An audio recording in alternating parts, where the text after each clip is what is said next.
Good evening and welcome to a WATD Political Forum. I'm your moderator, Christine James. I'm joined by reporter Charles Mathewson, Monday Night Talk host Kevin Tachi, along with Jonathan Grabowski, Executive Director of Marshfield Community Media, asking questions tonight. Tonight, it's the primary election race for the 1st Plymouth and Norfolk State Senate. We've got incumbent Republican Patrick O'Connor. Good evening.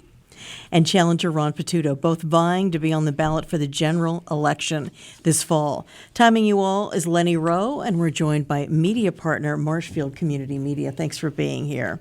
Our format is simple. Now, we ask the candidates to have prepared opening and closing statements ready, no longer than 2 minutes for an open and 1 minute for a close, please. Then we have a round of questions from the reporters and a lightning round. Now, in the regular round of questions, the answers are 1 minute, and we will be timing you. That's Jill, who's learning how to do the timing right over there. You'll see the cards, red, green, and yellow. Green is go, yellow is 10 seconds, and red means stop. I'll give you a 5-second countdown grace period if you're still talking on the red. If you're still talking, the bell, and then we cut the mic. So this keeps everybody honest and keeps them to that minute. Now, with the lightning round, that's a little bit different, and that is we ask questions, and it's either a yes or no. We'll ask you what we want, or 1 or 2 sentences tops. And we love doing it because nobody who runs for office can answer that.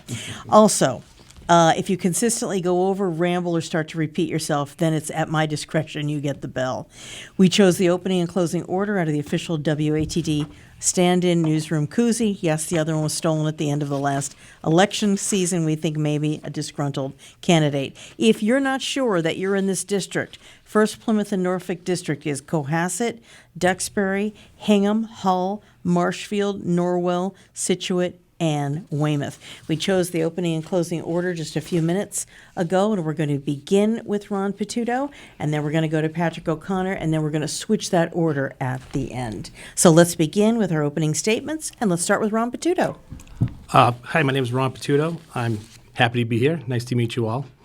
I grew up in Hull, Massachusetts. I now live in Marshfield, 4.7 minutes from this location, by the way, when I put it in my GPS.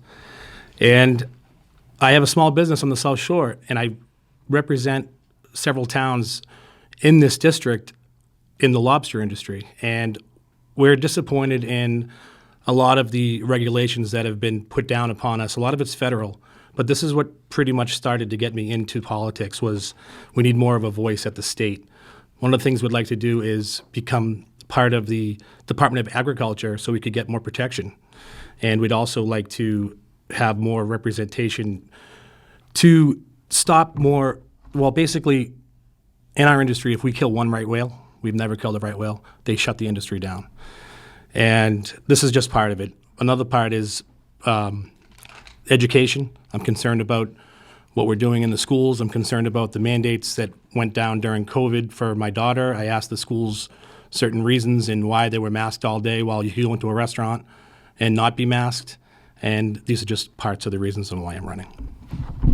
That's Ron Patuto. That was his opening statement. Now let's go to the incumbent, Patrick O'Connor. Thank you to WATD for hosting this forum tonight as well. For the past 6.5 years, I've had the honor and privilege of serving the South Shore in the Massachusetts State Senate. And over those 6 years, my office has helped thousands of our neighbors in their time of need, from navigating complicated bureaucracies to helping people out in their most challenging moments. Me and my staff have always been and will continue to always be ready to help. I've also been proud to return record amounts of your tax dollars back to our communities. $125 million in grants directly to our towns, $12.4 million to small businesses, $680.4 million in local aid, and $6 million direct to local charities. Working closely with my colleagues in local government, this money has been used to build homes for homeless veterans, provide services to the disabled, research cures for childhood cancer, build new schools and libraries, secure our coastal infrastructure, fix our roads, and invest in essential services like police, fire, and education. But my work and the work of my team doesn't end there. We've also taken on leadership roles statewide. As ranking member of the Ways and Means Committee, I've been one of 6 lead negotiators finalizing our state budget for the past 3 years. During this time, we've seen unprecedented growth, and we've done that without raising taxes. Our growth has been so significant that we're now in a position to return nearly $3 billion to the hardworking citizens that make the Massachusetts economy run.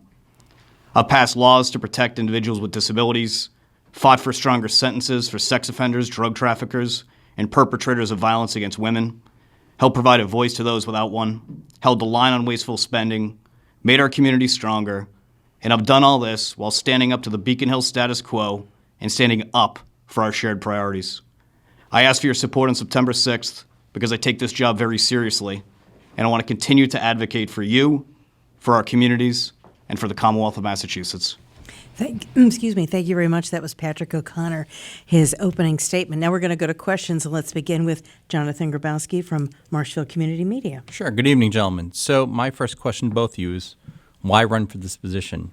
Ron, you could run for maybe state rep or something else, and Pat, you said you've been doing this for 6.5 years. Why not maybe do something different? So my question is to both of you, why this position? Let's start with Ron. I've done a little bit of research on certain positions that my opponent has taken in areas where I am disappointed in the outcome of where he's gone. I don't know if this is the appropriate place to get into something like that, because from what I heard listening to the previous forums, nobody went after each other. So not after each other, but talked against each other. So what I heard from the 2018 one was we were at a $1 billion surplus in our state. Right now, I believe we're at a $9 billion surplus. And I believe that it's one thing to give the money back, but it's more important to stop taking it in the first place and figure out ways to have tax relief so it's not taken in the first place. So that's one of the main reasons why I'm running as well. Same question, Pat. Thank you. We're at a $6.9 billion surplus right now in the Commonwealth of Massachusetts, and having reserves is important. We saw during the downturn of the economy in 2008 us deplete all of our resources. As a matter of fact, when I first got into office, our stabilization fund was at $1.2 billion, and now it's at $6.9. And we're talking about returning $3 billion on top of that. That's incredible growth. That's a strong economy. I'm running for this position because I love this job. I love representing these 8 communities. I love all of the organizations that are part of these 8 communities that lift our neighborhoods up, that support each other in our time of need. The South Shore is an incredibly special place, and I have an important role to be able to work to connect a lot of these people with the organizations that they need, and to talk to people day in and day out about what they want to see happen in Massachusetts and what they believe to make a more prosperous future, to provide more opportunity for people. My work is not done here in the state Senate, and that's why I'm running for re-election, to continue to be your voice on Beacon Hill. Okay. Kevin Chachi, questions for the candidates? Yes. My question is a two-part question. First, what type of a Republican would you say you are? Traditional conservative, moderate, libertarian, Tea Party, Trumpist, fiscal conservative? You fill in the blank. Is that Patrick? Sure. I would consider myself a moderate Republican, a traditional sort of constitutional conservative, like many of the past presidents that served under the Republican moniker. So I would consider myself a moderate, fiscal conservative, constitutional conservative. Okay. Ron? I was previously registered as a libertarian. I was more of a conservative libertarian, where I believe that on an even playing field, and when it comes to business, the private sector could do a better job than the government ever could. Okay. So my follow-up question is, how do you feel that your political beliefs have either worked in your favor as a state senator or will work in your favor if elected? So we'll start with Ron. So as a small business owner, I've been able to make decisions that helped in the moment while looking forward to the future. And during COVID, I actually opened up a place of business anticipating that my industry was going to be shut down. And I actually created jobs on March 25th. I remember going into the Norwell Town Hall, and Ben, he was the Board of Health at the time. I think he still is. There were all the different decisions they had to make to close restaurants and what they were going to do Board of Health-wise. We were considered an essential worker because we were providing food from our boats and our lobster boats. And it was one of the nicest things to go in there and have him say, "You're going to open now?"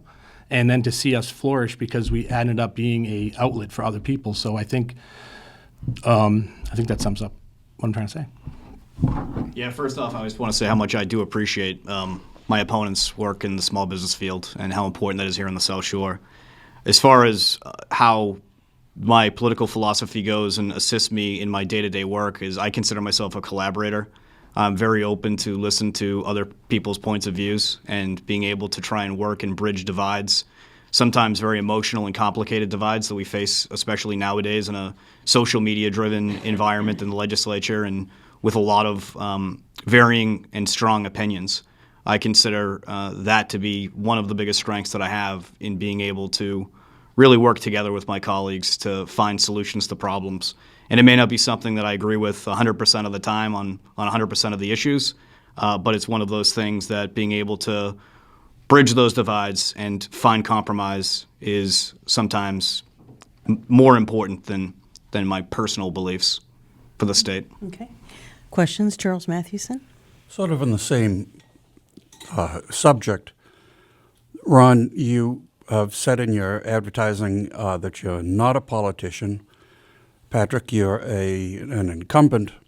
My question is there an art of politics? Patrick?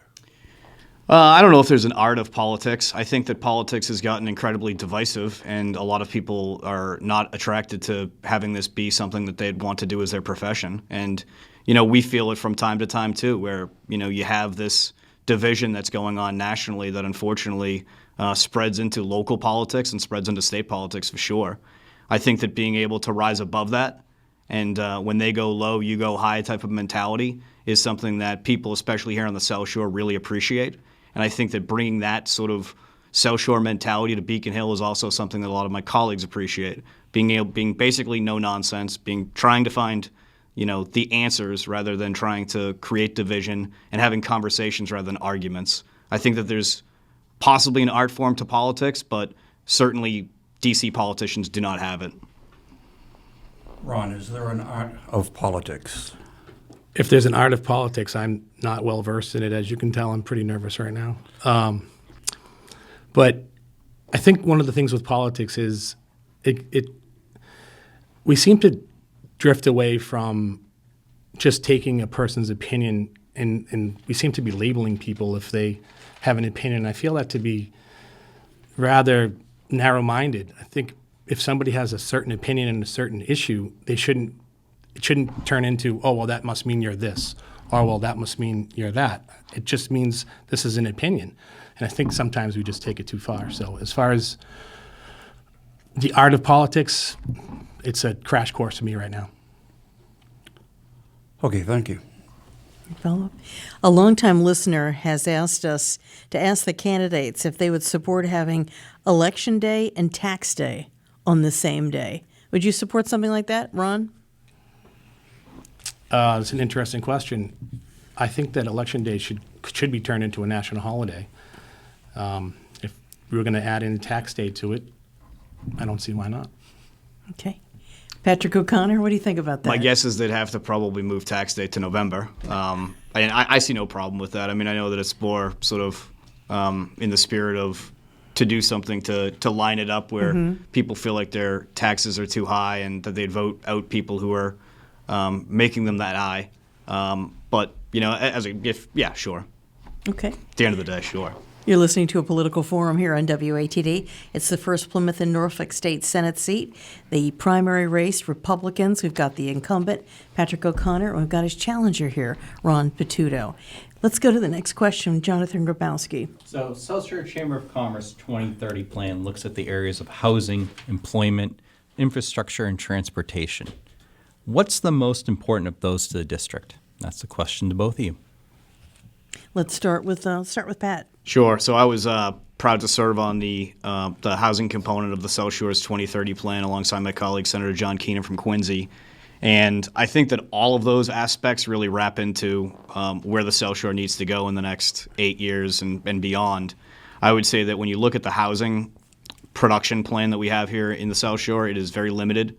And it's a delicate balance by being able to protect the investment and growth that individuals have seen, homeowners have seen in the prices of their biggest investment, as well as trying to create more housing stock that fits the community's needs. I think it's a very challenging issue, and we've seen it and try to deal with it in all 8 of the communities that we have. Weymouth, I would say, is probably the one that has fast-tracked that the most.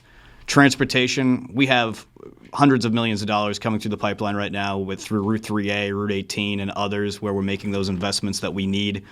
Right now on the South Shore, I would say that that's probably secondary to housing, transportation needs. And what was the third one, Jonathan?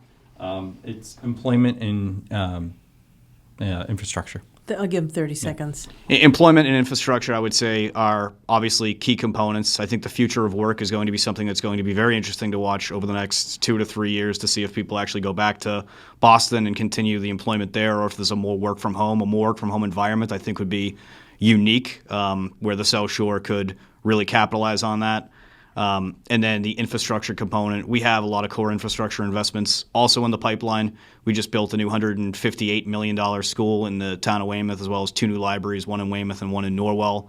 I think that building that infrastructure that makes communities work are very important. Okay. Same question for Ron. You get an extra 30 seconds. As far as housing goes, I know that a close family friend of mine, she's elderly, not elderly, but she's a senior. And I think part of the issue that we have with senior housing is some of the costs are too high. I'd like to work on figuring out a way to bring the costs down. Just based upon the income and where we live, it's hard for them to get a home. They were looking in Cohasset, they were looking in Situate, and it's been really hard for them to stay close to where they want to stay based upon the prices of that. As far as transportation goes, I'm not too familiar with the transportation, and I know we have Greenbush down here on the South Shore. That's not really my specialty right now. I'm going to have to pass on the rest of that question. It was just what do you think is the most important? Housing. I believe housing is 100%. Let's go to Kevin Tachi. Questions for the candidates? I'm torn between transportation or seawalls. I think I'll go with seawalls. The first Plymouth and Norfolk district has its share of coast and beaches. The real estate comes with the real estate comes flood issues and need for seawall remediation. I have a different question for each of you because of your experience. Ron, what's your plan to assist coastal communities with seawall issues and plans for rising sea issues? And for Patrick, just kind of your record on what you've done during your time in the Senate to help provide or secure funding for communities with seawall needs. Let's start with Ron. Well, it's funny on the seawall. I grew up in Hull. I've lived in Marshfield for the last 4 or 5 years. I noticed that we've done a great job in Hull, especially down further away from where the main strip is, where the Nantasket part is, with dunes and planting beach grass. And I think that's a great way to get around it. I don't know about the walls in Situate. As far as there's areas for there to have dunes, I'm saying way too much. As far as the seawalls go for the rest of the towns, infrastructure and the money needs to be there for that too. So I think back to the question from before, I should have included infrastructure for the seawalls. I'm not so sure about how much the tidal increasing is going to affect it, but I believe that it's really difficult to put a man-made structure in the path of the ocean and not expect to have some sort of devastation or decomposition. Okay. Thanks, Kevin. I was proud when the governor put out his economic development bond bill down in Situate to introduce him and to have the largest investment that the state's ever made into seawalls be included in that piece of legislation. From then, and actually before then, my office has secured millions of dollars for seawalls for Marshfield, for Situate, for Hull, for Duxbury, and for Weymouth. We've primarily used 3 vehicles. One was the infrastructure bond bill, where we've been able to then leverage the governor in releasing that bond money to our communities. The second one was direct grant funding that we've had in almost every single one of our budgets, that we've been able to secure resources for our communities to continue this investment. And the last one, and probably the most important one, was through the Seaport Economic Council, which is chaired by Lieutenant Governor Polito. And every single one of the grant rounds that they've had, we've been able to really capitalize on. It's only open to coastal communities, and we've worked with our town administrators, town managers, and colleagues in local government to put together strong grant presentations that have been almost all accepted by the administration and being able to get these resources to our towns. Charles Mathewson? We've been working on a series on the process of voting. I don't know if you've heard any of it. I hope people are learning from it. We think that we know about voting inside and out, and we have been actually learning something from looking very deeply into the process. My question is, what is your preferred method of voting? In person, mail, early? And do you have confidence in the process? Who do you want to start with? Patrick. Okay. So I vote in person on election day. Sometimes if it gets too hectic and I know that I have to be down in the district, I'll early vote in one of the times. I think it's August 29th to September 6th is when we do early voting here this upcoming year. Other than that, I did not support the mail-in voting provisions. I think that there's an element of it that made sense during the 2020 election, considering the pandemic we were going through. But now as we're getting past the pandemic, as it's further in our rearview mirror, it costs between $2 and $4 million to mail the ballots, mail the applications every single election cycle. And as we continue to move towards a much more digital world, there has to be some sort of compromise that comes with these mail-in ballots. And there has to be more accountability as well when it comes to this. There's too many cases of individuals getting 2, 3, 4 different ballots at the same point in time, depending on how their name's spelled. There's also other people who have moved, who've gotten ballots. It's just a very imperfect process right now. And before we do something so drastic, we should really... Thank you. I'm also a person that's a fan of voting in person. I feel like it's your civic duty. I understand the need for the mail-in ballot for those with health issues. But other than that, it's 2022. We should be able to have a system that's past the mail. You said you think it's your civic duty to vote? It feels like it is to me, yeah. Records show that since the 2010, you voted 3 times. I voted in 2020, and they didn't count my vote as well. So do you have confidence in the voting process? It wasn't until about 2016, 2018 that I decided that I really felt like I needed to get into politics. Really thought about it, figured out a way where I was going to maneuver, how I was going to angle it, and the last couple of years really solidified the situation for me. Because you don't trust the voting process, or? No, it was that age-old adage in Massachusetts, a Republican in Massachusetts, what's the point?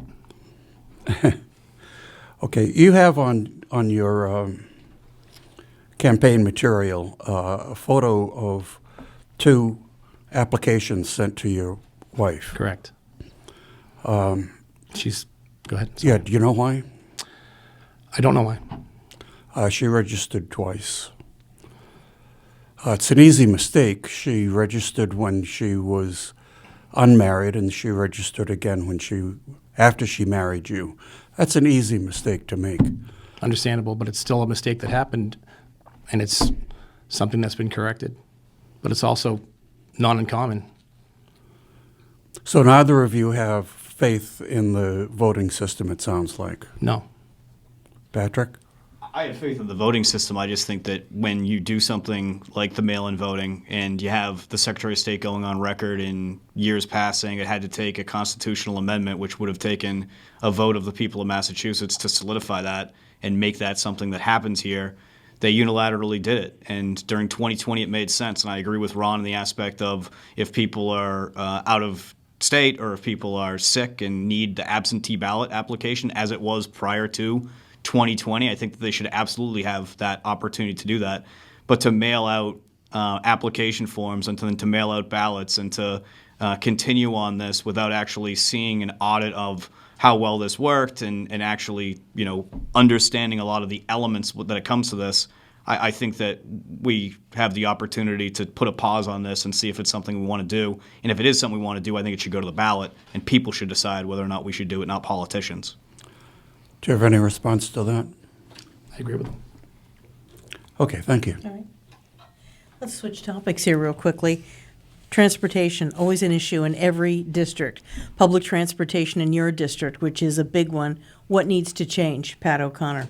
Honestly, I think a lot of people really like the commuter rail. I think that this is going to also play into the future of work, whether or not the commuter rail is going to get back to the capacity that it was pre-pandemic levels, with a lot of people still, 2, 3, 4, sometimes all the time working at home. The commuter rail is an excellent resource, and we're lucky to have in this district too, both the Greenbush line and the Old Colony line that service the 8 communities that are here. And it's an important element of our makeup and the ability for people to continue to go to Boston with public transportation as an option and a resource. Generally speaking, I think that we're in good shape. Pre-pandemic, we were working on trying to get more cars and potentially even more rides out of the Old Colony and Greenbush line because the capacity had exceeded what they thought it was going to. Now we're obviously not in that situation, so I think that the state is looking towards the orange line and red lines and green lines and other areas to do work that's been long overdue. Let me ask you a quick question. When we saw the story coming up, when we've been reporting on it, about the Orange Line shutting down for a month as opposed to every weekend for 5 years, we thought, oh, it's the Orange Line, it's over in that area, it won't affect us. Now the maps that we're getting in the newsroom showing the fallout from traffic, it looks like it's going to affect everybody's commute. What do you think about the shutdown of the Orange Line? I support it. I honestly think that we have done everything with the MBTA that we possibly can. We've thrown money at the problem. We have thought out of the box multiple times. This has been Democrats and Republican administrations up on Beacon Hill that have tried to provide a solution to this problem unsuccessfully. And I think that a shutdown for a month to complete 5 years worth of work might be the first step that we take in actually trying to fix this. We have a very old, antiquated train system that sometimes we've seen circumstances where we have to go to other states to find parts in the middle of nowhere to replace it. So I support it. Okay. I ask you the same two-part question, Ron. What do you think about what needs to change in your district? Again, depending on how much Boston ends up growing back again and bringing our employees back, every time I drive by, I come to one of the train tracks, whether it's at Situate or it's in Hingham or it's at the Cohasset train station. Sometimes I'm always stuck there in my trucks going to work because I have a store in Norwell and I drive to Hull and I'm going through each South Shore town. And every time I see these cars go by when I'm sitting at the train stop while the train goes by, I don't see anybody on the trains. The parking lots are empty. So I believe we have enough right now in our district, in my areas that we have. And as far as backing up onto the Orange Line, I'm not too familiar with what's going on there. But if someone says that shutting down for a month is going to save 5 years of shutting down on the weekends, I think that's not a bad idea. I just want to make sure that that's accurate because that seems like a long time. Thank you. Let's go back now to Jonathan Grabowski. Let's do a little Civics 101 here. So what's the role of the state senator? We'll start with Ron. To provide a outlet for each individual district's towns to, if they want to handle a seawall, if they want to make sure that there's, like, I know Friday night Patrick's going to my former mother-in-law's group of former widowed wives of veterans, and he's there to support groups like that. Patrick does a lot of great work when it comes to individual groups around the area. I think that's basically, just to be there for your constituents in your town. Patrick? Yeah, I think that you're one of 40 individuals that go up there. You represent about 180,000 people, and you vote on all of the laws that come before the Massachusetts State Senate that individuals want to see happen. And in addition to that, the voting aspect, it's sponsoring bills, being able to listen to your constituents and see what their needs are. There's unique circumstances that happen every single day, I would say, inside of our district where people have varying opinions on something that they want to see change in their community or in their neighborhood or in their state. And it's bringing that and being that voice to them, for them, on Beacon Hill. In addition to that, it's being out in the communities and being a part of that. And I've always said that one of the roles that I see and recognize people doing is turning these towns into communities. I think that's a fundamental part of being a public servant, especially nowadays with politics the way that they are, is being able to bring people together and showcase how wonderful the South Shore is, as well as so many amazing things that are happening both at the state and in our communities. Okay. We're going to take a quick break now for a couple commercials and be back in just a few minutes. You're listening to 95.9 WATD. Thank you very much. We are back in studio. The race is the first Plymouth and Norfolk State Senate seat. It is the primary, and we have two Republicans, the incumbent, which is who is Patrick O'Connor, and the challenger, Ron Pituto. Now, right before we went to the break, it was Kevin Tachi's turn to ask some questions. So go right ahead. Well, the state is experiencing yet another drought, third since 2016. Many view water as a very valuable commodity for economic development, especially when it comes to home and business construction. Would you ever support or seek funding if a community in your district looked to design and build a desalination plant? Patrick. That's a great question. This has been something that actually was brought up a long time ago, prior to my time on the council in Weymouth, as far as an idea for what Weymouth would want to do. Instead, we opted to build a new water treatment facility and still get our water from Great Pond and Whitman's Pond. But yeah, no, I think that this is something to definitely look at. We continuously experience droughts, and I think that as we continue to go on and water use continues to increase, we're going to face some significant challenges, not just as a South Shore, but really as a society, as a world society, as far as what to do. In some areas of the world, this is already a major, major issue. I think that we should be looking at every opportunity and every avenue on the table, whether it be a desal plant, whether it be figuring out if continuing to hook up in Quabbin makes sense for a lot of these communities down here, for us to preserve a lot of the resources that we have. Everything should be on the table considering how drastic a situation this is. Same question, Ron. I would absolutely support legislation that's promoted desalinization plants. We are in a situation here where we are in a drought. We're in our third drought, with probably more to come, years to come. I have no reason why I wouldn't support something like that. Charles Mathewson, questions for the candidates. Ron Pituto, you've said, I don't want to continue in the direction we're going. What direction would you prefer?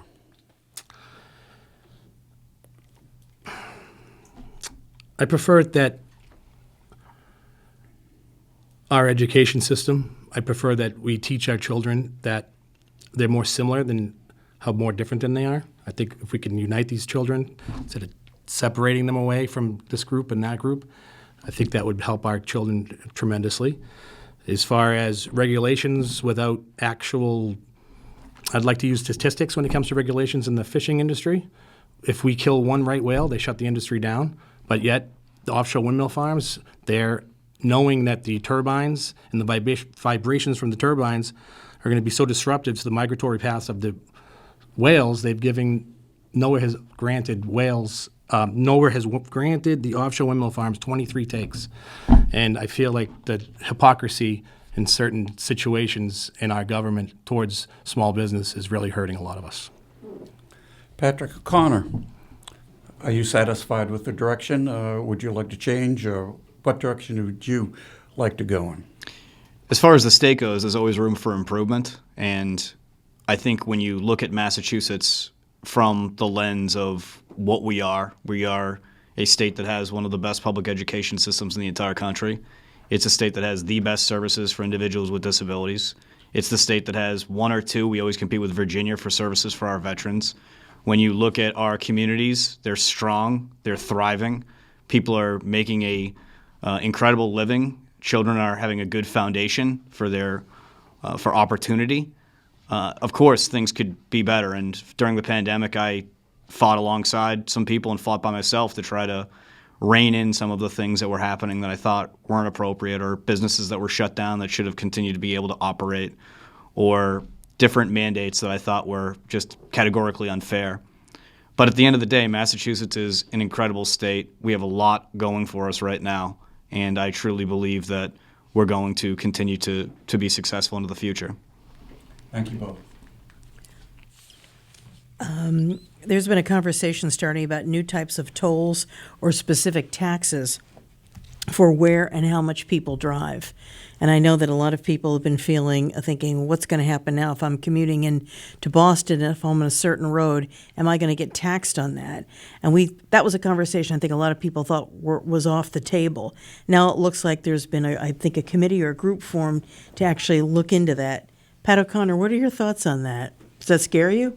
I don't support it. I remember when this came up years ago when they were trying to put sort of a tracking device in people's inspection stickers. Back then is how they were going to monitor this, and that there'd be some sort of tracking device that people would be able to go through different areas of the city, and there would be a charge on them.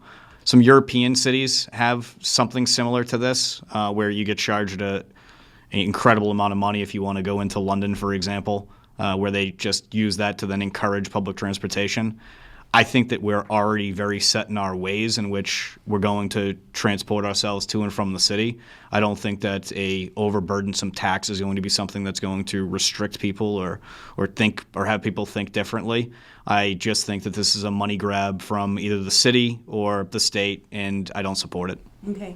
Same question, Ron Pituto. I feel like that is part of it seems like there's a globalist agenda right now where they're weaponizing certain parts of the environmental policy to hurt and restrict us, and I feel like this situation is a perfect example of how that is happening. It is something that they do in Europe. It's something that I would not support right here in the state, especially in my district. Thank you. Let's go back to Jonathan Grabowski. Questions for the candidates? Yes. So ballot initiatives. These are items that tend to be driven by special interest groups and then given to the state to try to figure out, is it time to get rid of them, modify them, or keep it as is? And we'll start with Senator O'Connor. I think that ballot initiatives are incredibly important. It's a fundamental part of our democracy. The initiative petition process, being able to have a group of people rise up and change the Constitution of the Commonwealth of Massachusetts. Other than politicians, the only way that people have to influence laws, like you have right now, the gas tax that's going to be, hopefully placed on the ballot for voters to decide. I think that that's a huge opportunity and huge part of who we are as Massachusetts, is being able to give people the power to change some of the mistakes politicians have made. I believe that ballot initiatives should stay on the ballot as well, especially the driver's license for illegals right now, where we're out there collecting signatures to make sure that illegals do not receive driver's licenses. So I'm for it. Any follow-up on that? No. Okay. Kevin Tachi? COVID has distracted the public's attention away from the ongoing drug epidemic. What is the opioid situation like in the district that you're aware of? Is the state doing enough to make real progress with this problem? And what assistance, and depending on who you are, Senator, have you provided on the situation? Or Ron, would you provide if elected? We'll start with Ron. I'm not really familiar with this question. I'm going to have to pass on it. On the opioid epidemic? I don't know a lot about the opioid epidemic. I don't know the numbers on it. I apologize for that. But if there is a situation where it is called for that they need extra help and it needs to be called on for somebody like me, I will be there in a heartbeat to help with anything I could do to help them. Okay. Yeah, I mean, this has been one of the biggest issues that we've specifically dealt with in our office. We've worked with many community-based organizations, whether it be Situate Facts or Marshfield Facts or One Life at a Time, which is run by Christine Driscoll O'Neill out of Cohasset and based in Braintree. We had a great thing going where the governor launched 2 very successful bills which really aimed at stopping the stigma as well as providing resources to BSAS, the Bureau of Substance Abuse Services, to combat the drug epidemic that we have in our communities. And after years of double-digit growth, we actually saw 2 years of decline prior to the pandemic. And then unfortunately the pandemic hit and changed all of those numbers into last year being the worst year on record that we've had for overdose deaths in the Commonwealth of Massachusetts. And this is with Narcan, and this is with community-based supports, and with our fire department and all these others working hand in hand to try and stop this. So we have a significant issue, and I believe the state is making significant investment to make sure that we get control of this.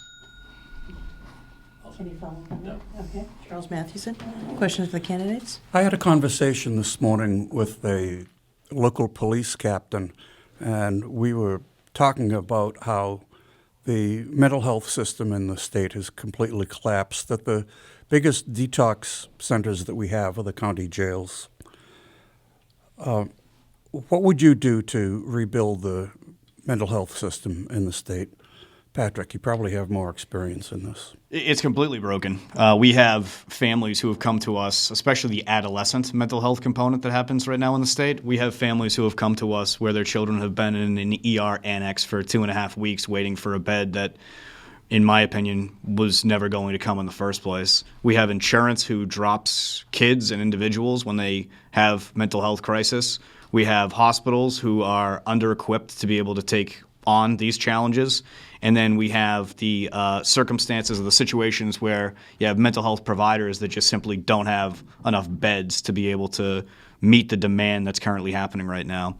Through ARPA, we invested $500 million into mental health, and we recently passed on August 1st at about 6 o'clock in the morning a mental health omnibus bill that really puts in place a lot more mandates as far as coverage goes, opens up a line of communication between the state and hospitals as far as what they can do, and really goes after a lot of people right now to try and attract them to the field of mental health.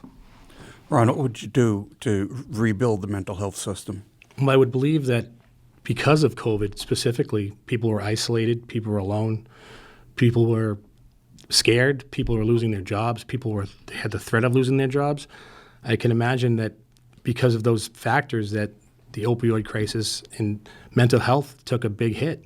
And I would assume that if I was to request legislation, or Patrick was supposed to request legislation, that the state should be able to provide whatever it takes to help these people. Thank you. Any follow-up? No. Okay, I'm just going to switch topics now. This has been an ongoing issue over the past couple of years. Police, defund the police, defend the police, something in the middle. What's your thoughts on law enforcement? Ron? Unequivocally support the police, do not defund the police. It shouldn't even be a question. I don't know how it became one. Okay. Patrick O'Connor, same question. Sure. I agree with with Ron on this. I'm proud to have the endorsement of the State Police Association, Boston Police, Mass Police Association, as well as many other police organizations throughout the state that represent the police departments down here in the district. With that said, obviously not defund the police. There were elements of the police reform bill that I thought we really had agreement on between individuals who were advocates for police reform and law enforcement community in general. One of the ones was police officer certification. I think that everyone collectively wanted that, but far too often bills that make sense that people agree on then all of a sudden go to the court of public opinion and become very much different and very much divisive than they were when they were originally presented. So with that said, long answer to never defund the police, always defend the police, and I'm proud to have their support. Okay. Thank you. Let's go now to Jonathan Grabowski. So as we know, the State House is made up of mostly Democrats. So how would you, air quotes, bring home the bacon to the district while being in the minority party? And we'll start with Senator O'Connor. I think I have a proven record of being able to bring home financial resources for local priorities.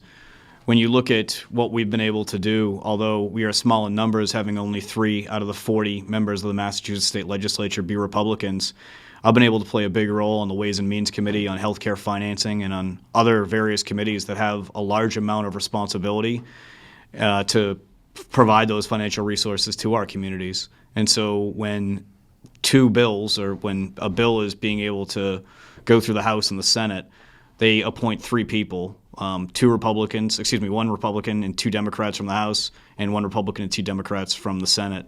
And I frequently am that 1 Republican on a lot of these bills, which allows me to, in my opinion, really influence a lot of these bills to make sure that they positively impact both financially and in policy the 8 towns of the South Shore. Ron, how would you bring home the bacon? Similar to Patrick, he's on 22 boards, I believe. He sits on 22 boards. And what I've done is in my small business, is a lot of the questions that people ask me is kind of similar, not bring home the bacon, but how are you going to be able to sit on those boards being a small business owner? So what I've been doing these last couple of months is training my employees to be able to do what I do when I'm not there. And part of my availability also is we have a closure in the lobster industry too for 2.5 months, and there's threats of more days. So my job would be to continue what Patrick just started.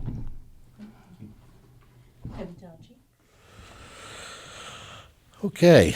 Well, let's see how well you listen to the folks in your district. What seems to be the one major, maybe a couple of major concerns voters have that you keep hearing about in your district heading into 2023? You want to go? Okay, Pat, what comment? I think affordability is the number one thing that we hear from people. I put it out there all the time of how well the Commonwealth of Massachusetts has done, and it's time that we give a lot of that money that we have in our coffers right now back to the taxpayers that made that all possible. We were able to pass $1 billion tax cut right towards the end of the legislative session, and that bill got caught in committee because of the issue with 62F, where a ballot question in 1986 has now triggered the possibility of $3 billion, which I support, being returned to the taxpayers of Massachusetts. When people see that when they go to the grocery store, not only do they not have some of the items that they want that's on their shelves anymore because of issues in supply chain, they're also seeing stuff much more expensive than it was. When people go to the pump, they feel like they're getting robbed. And what we need to do is we need to make government more efficient to make sure that people have the resources that they need. And if it takes us giving people their money back, which we should, because it's their tax dollars and we don't need it because of the great services that we have that we're providing to people without it, that's the first thing we should be looking at is affordability and returning tax dollars. Do you feel that this governing body, the legislature, that there's enough leadership to head off a recession? 30 seconds. Yes, I do.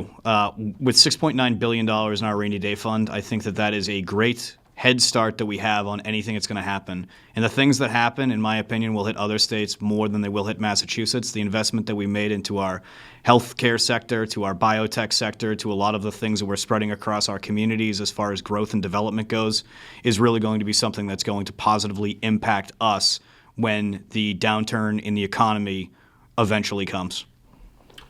Ron, one major concern or major concerns that you're hearing from voters in the There's district? two, but the one that I've been hearing recently is the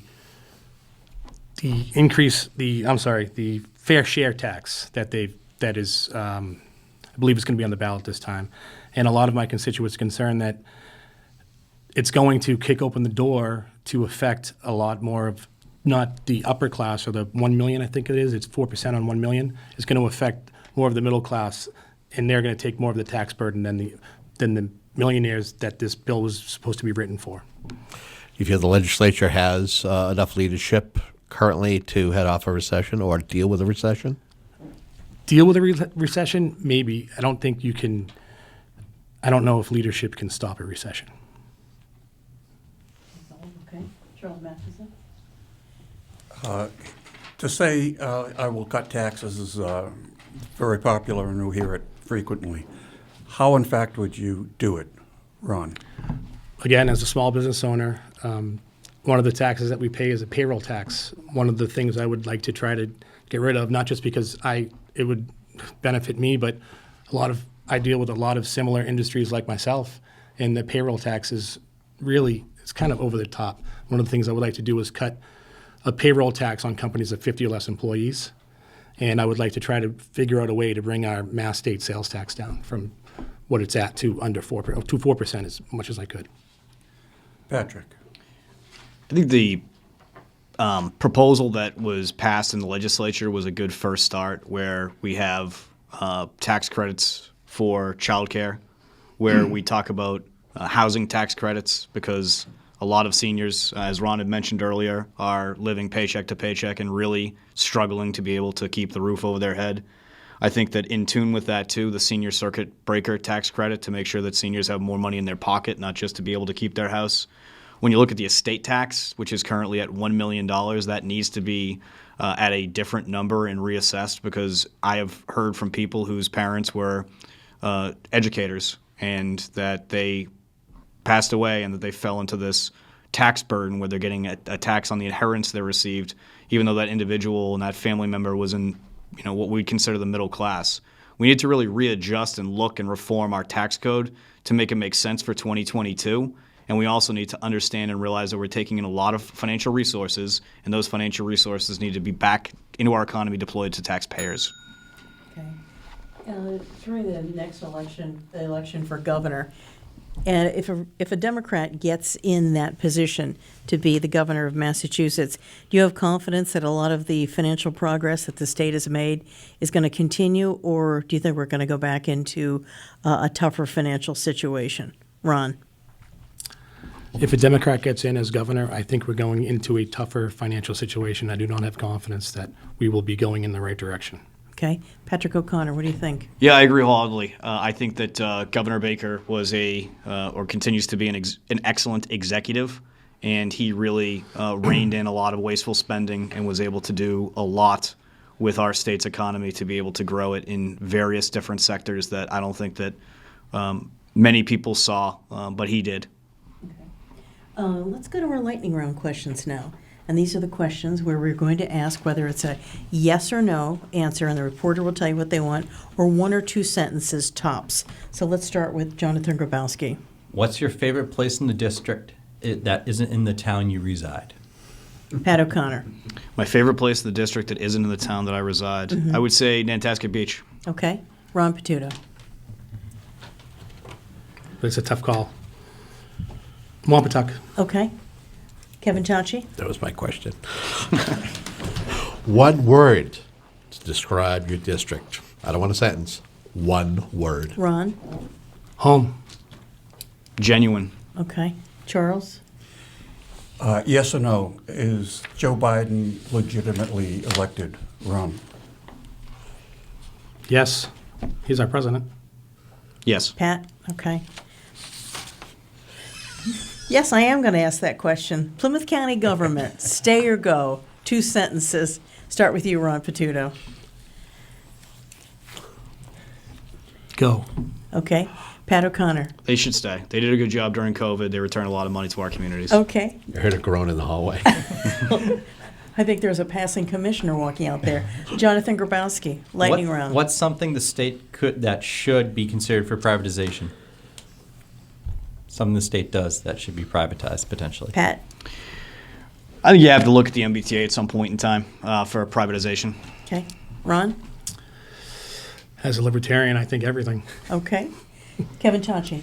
This past weekend, we had the tax-free, sales tax-free weekend. Would you be in favor of a permanent meals tax-free week for restaurants? Yes or no? Ron. Yes. Pat. Absolutely. Charles Mathewson. Do you think the tax-free weekend is a gimmick? Yes. Pat? Pat. Yeah, I guess to an extent. Okay. Tell me something interesting about yourself. Two sentences. Pat. That's a great question. I really love to be able to go out and spend a lot of time with family. I have a 5-year-old nephew, Declan, who every single opportunity that I have the chance to, I go and see. Okay. Ron.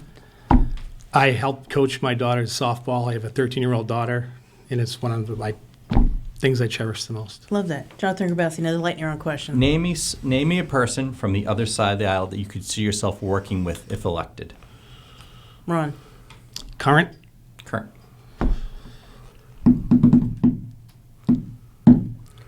Lightning. Pass. Okay. Pat. I work really well with a lot of people, but James Murphy, I work real well with Mike Rodriguez. Elected official, past or present, that you look to as a role model. Pat. Mike Smart, a former council president in Weymouth, who I got on at 21, and he helped me a lot. Okay. Ron Pituto. Local or national? You pick. Ronald Reagan. Okay. Charles Mathewson. Should the legislature take the recess that they're currently on? Is that a Patrick? yes or no? Yeah. No. Okay. Ron? I don't believe they should. Okay. And then my final lightning round question. What did you hoard during the pandemic? Patrick O'Connor. Water. Okay. Ron? Nothing. Okay. Nobody ever says toilet paper. Did you ever notice that? Yeah. And you can never find it in the stores. Okay, we're going to switch order now and go to closing statements. So we began with, can't even find my notes here. I've got so many papers. We began with Ron, and then we went to Patrick. So we're going to switch the order. We're going to go to Patrick and then Ron Pituto. 1 minute closing statement. Thanks again to WATD and to all of you for hosting this forum. Thank you to Ron for being here. I love this job. I love being able to work every single day to make our community stronger and the lives of the people that call South Shore home better. Government to me is about making sure people have opportunity, that our neighborhoods are safe, that our schools provide strong foundations for good citizens, that someone is there to offer you a helping hand in your time of need, that we take care of our most vulnerable, and that we strive to leave this beautiful part of the world better off than how we found it. These are the principles that have guided me and my team every single day as we have the honor to represent the South Shore in the Massachusetts State Senate. I'm confident that our best days are ahead of us, and I ask for your vote on September 6th so that I can continue to provide you the representation you deserve and can be proud of up on Beacon Hill. Thank you. That was Patrick O'Connor. Go to closing statement now with Ron Pituto. As you could probably guess from this conversation we've had for the last hour, I'm not a politician. I someday hope to be. I hope to be on September 6th as well. I feel like more of a role of government is to be held. I think government needs to be held accountable for their actions. I believe I would love to do just that, hold them accountable if I go up there. As a small business owner, I've watched neighbors and friends struggle during the last 2 years during the pandemic, and I would love to represent every one of them if I could. Thank you. That was Ron Pituto. You've been listening to a WATD Political Forum with our media partner here, Marshfield Community Media. This is the race for the 1st Plymouth and Norfolk State Senate District, and it is for the primary race. The election is September 6th. Of course, stay tuned to WATD for complete election coverage. Joining me, we've had Jonathan Grabowski, we've had Kevin Tachi, Charles Mathewson. Timing us is our Lenny Rowe. Thank you. Those lovely cards. Larry Nelson, our engineer, and Jill, one of our news people as well. This whole forum will be up online. You'll hear selected cuts of this tomorrow morning as well. And of course, stay tuned to WATD for complete election night coverage. And remember, get out and vote. If you don't vote, you don't have a voice. I'm Christine James, 95.9 WATD. Thanks for listening.